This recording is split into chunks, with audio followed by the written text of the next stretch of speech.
El día domingo, el día 21, el día 21, el domingo, estaremos conmemorando el Día Mundial del Alzheimer. Para platicar sobre este tema, agradezco mucho a la doctora Nadia Arvizu. Ella es neuropsicóloga del Centro Neurológico del Centro Médico ABC. Doctora, bienvenida, buenas tardes. Hola Jonathan, buenas tardes. Muchas gracias por recibirme. Al contrario, doctora, el Alzheimer sigue siendo una de las enfermedades de las que pues no nada más la sufre el paciente, sino también la sufren los que están alrededor del paciente. Así es, Jonathan.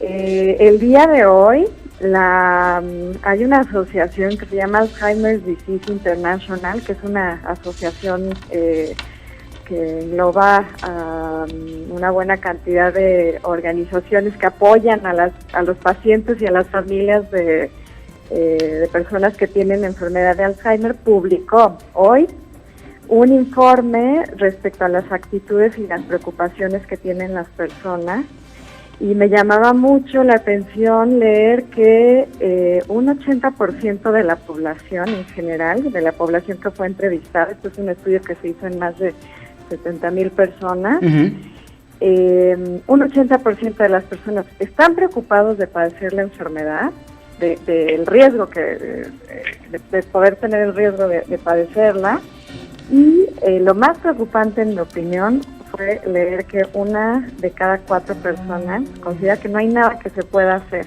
Correcto. Doctora, ¿qué podemos, sabemos que sí hay algún tipo de prevención, pero ¿qué es lo que puede hacer la gente como para retrasar o prevenir justamente la aparición del Alzheimer? Bueno, pues se sabe que es una enfermedad que hasta el momento no tiene cura, no hay un tratamiento que revierta totalmente el daño, pero efectivamente, como mencionas, existen factores de riesgo que son modificables y factores que no son modificables. Los no modificables pueden ser la edad, la genética, la etnicidad, pero los modificables, y ese es el punto que creo que es súper importante destacar, tienen que ver con el estilo de vida.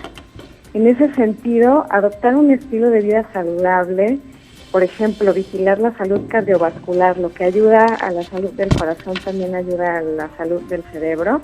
Okay. Mantenerse activos física, mental y socialmente, seguir una dieta saludable y dormir bien. Yo diría que son de los factores de riesgo sobre los que podemos incidir.